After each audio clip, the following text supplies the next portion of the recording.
Bienvenido al ciclo de conferencia. Hoy vamos a hablar de la inteligencia emocional, actitud positiva, parte 2. En la primera parte habíamos hablado de la aptitud personal, que era la inteligencia intrapersonal. Ahora vamos a hablar de la aptitud social, de la inteligencia interpersonal. La inteligencia interpersonal es la capacidad para comprender las intenciones, motivaciones y deseos de otras personas. Existen dos aptitudes que son las siguientes. La primera, empatías. La segunda, habilidades sociales. La empatía es la capacidad de captar los sentimientos, necesidades e intereses de otras personas. Esta empatía comprende 5 aptitudes emocionales. La primera, comprender a los demás, percibir los sentimientos y perspectivas ajenas e interesarse activamente por sus preocupaciones. La segunda, ayudar a los demás a desarrollarse, percibir las necesidades de desarrollo de los demás y fomentar su capacidad. Tercero, orientación hacia el servicio, prever, reconocer y satisfacer las necesidades del cliente. Cuarto, aprovechar la diversidad, cultivar las oportunidades a través de personas diversas. Quinto, conciencia política, interpretar las corrientes sociales y políticas. Vamos a ver la segunda aptitud, que serían las habilidades sociales.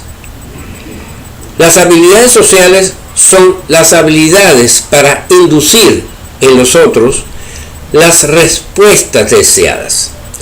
Estas comprenden 8 actitudes emocionales.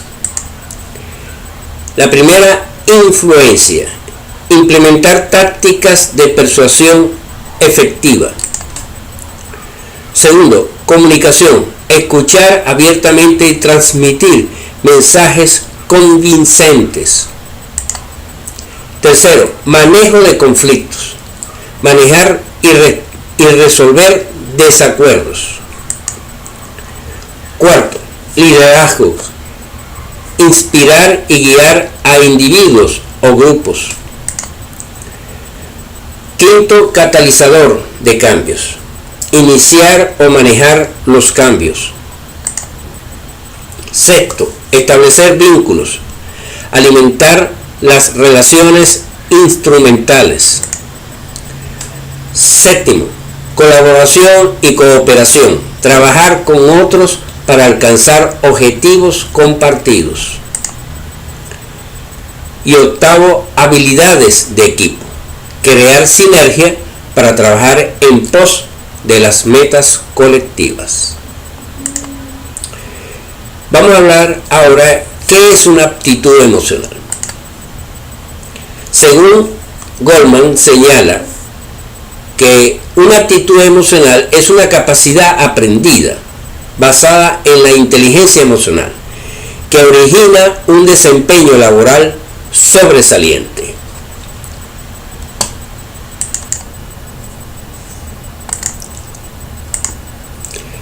Ahora vamos a hablar de inteligencia emocional versus coeficiente intelectual.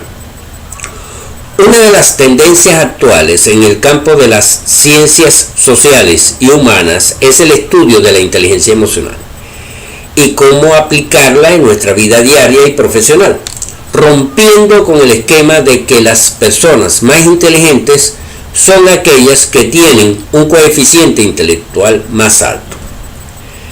Las investigaciones científicas y la cotidianidad nos demuestran que para ser inteligentes, aceptados y socialmente exitosos, el coeficiente intelectual no es un requisito indispensable, pues se ha probado que aquellas personas capaces de sobreponerse a las adversidades, que son entusiastas, perseverantes, altamente empáticas, capaces de motivarse a sí mismos y a los demás, son triunfadores por excelencia.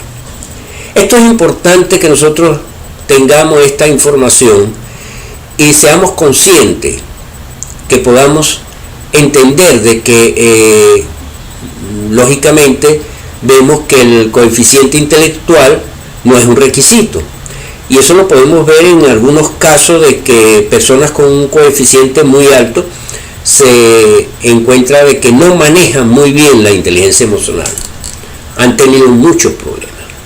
Entonces tenemos que aprender a conocer nuestras emociones para poder manejarlos y comprender cómo debemos nosotros tratar esa situación para nosotros poder manejar cualquier situación externa.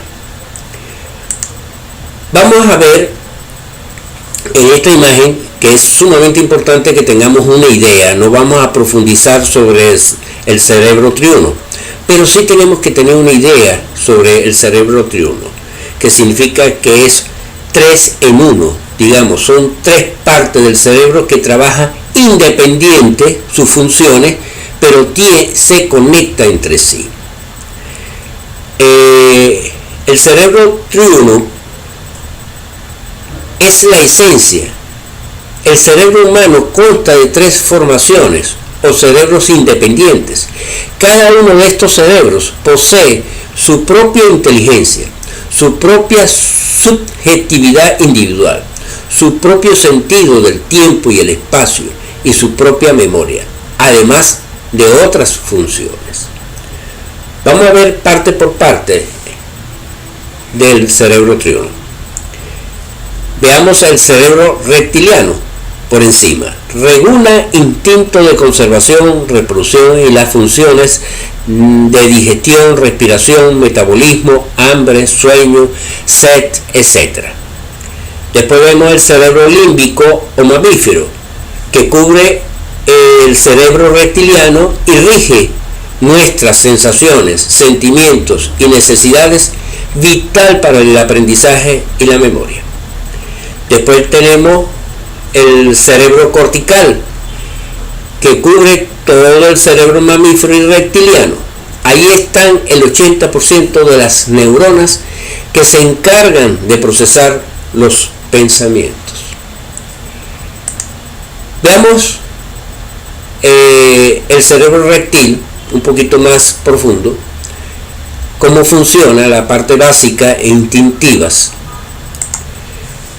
En el tercer cerebro, el de la supervivencia, el cerebro básico, nos organizamos en grupos limitados para defendernos de grupos de otra índole.